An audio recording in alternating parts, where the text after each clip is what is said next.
She tripped on the step. At that moment, it seemed to me that the whole of Paris stood still. The executioner supported her, and she said, quietly, almost in a whisper, "Pardon me, monsieur." I stood very close and heard those words. It was neither a cry nor a plea, but a simple apology.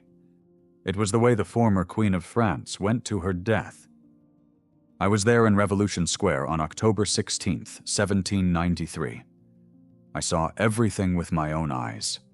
My name was Jacques. I was 24 at the time. I was neither a Jacobin nor a royalist.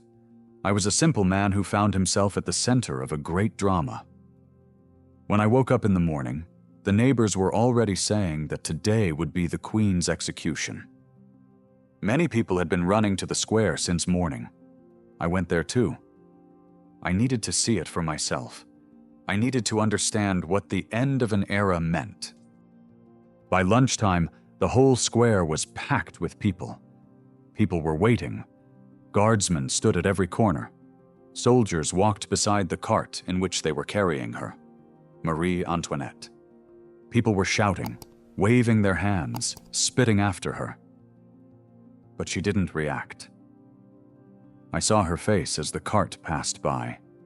It was thin, almost transparent, eyes deep set with shadows underneath.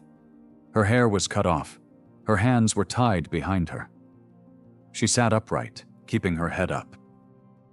When the cart stopped at the scaffold, the crowd roared. People chanted, "Down with tyranny!" and "Long live the Republic!"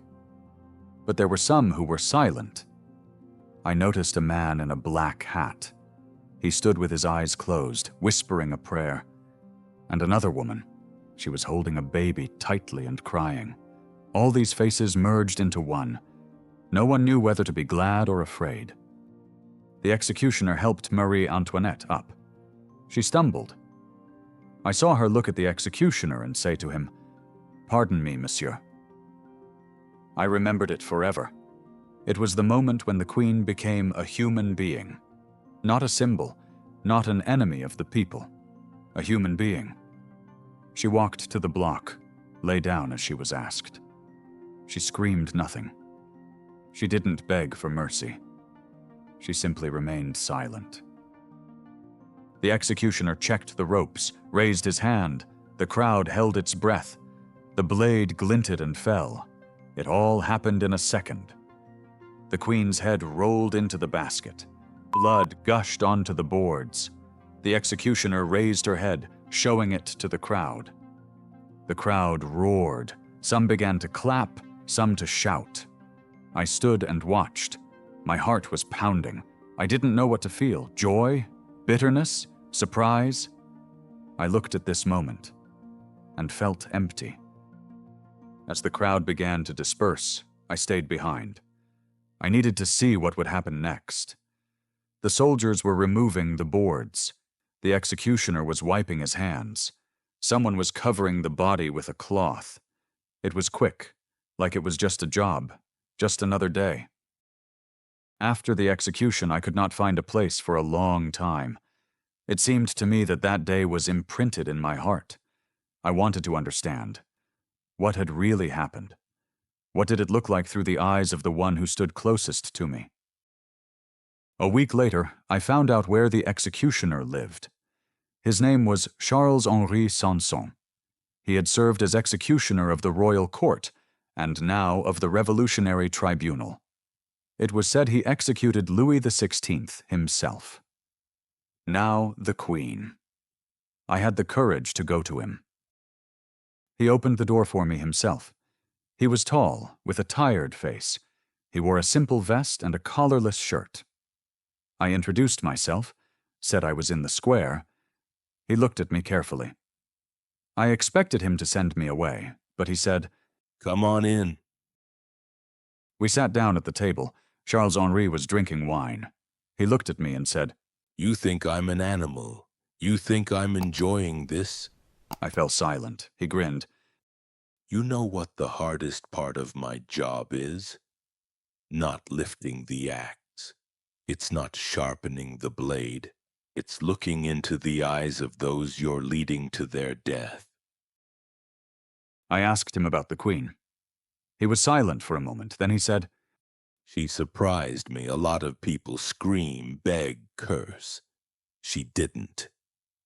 She only said one word to me when she stumbled. I'm sorry. She didn't look me in the eye. She looked over me like she saw something else. Maybe her children, maybe her God. He said that the day before her execution, Marie Antoinette was taken to the conciergerie, a prison where the most dangerous were kept. Her hair was cut short, her hands were tied. She ate poorly, slept poorly. But before she died, she stood up and said, "I'm ready.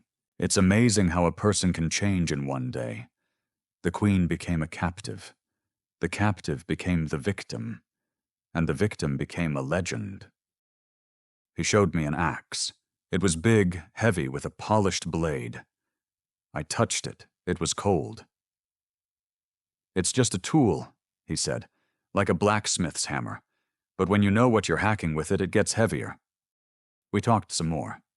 Before I left, I asked, "Is it true that after the execution, the Queen's body was thrown into a common grave?" Charles-Henri nodded. Yes, she was buried in the Madeleine Cemetery. No coffin, no headstone, just a hole dug and filled in. Years have passed. France changed. A new power came. Then the Restoration. And so, in 1815, Louis XVIII ordered the remains of his brother and sister-in-law, Louis XVI and Marie Antoinette, to be found. They began to search for them in the Madeleine Cemetery. I have heard it said that they found the remains of a woman buried with her head separated from her body. Only a few bones, remnants of cloth and leg bones were preserved. No skull was found. It had been destroyed. It was believed to be her remains. They were moved to the Basilica of Saint-Denis, the resting place of French kings. I went there one day. I stood in front of the white marble slab with her name on it, and I thought about that day. Her last words, the look I'd seen in her eyes. What was left of her? Not the lavish gowns, not the palaces, no portraits or jewelry. All that's left is memory. The memory of a woman who was a queen, a woman who became a symbol, a woman who went to her death and said to the executioner, "I'm sorry,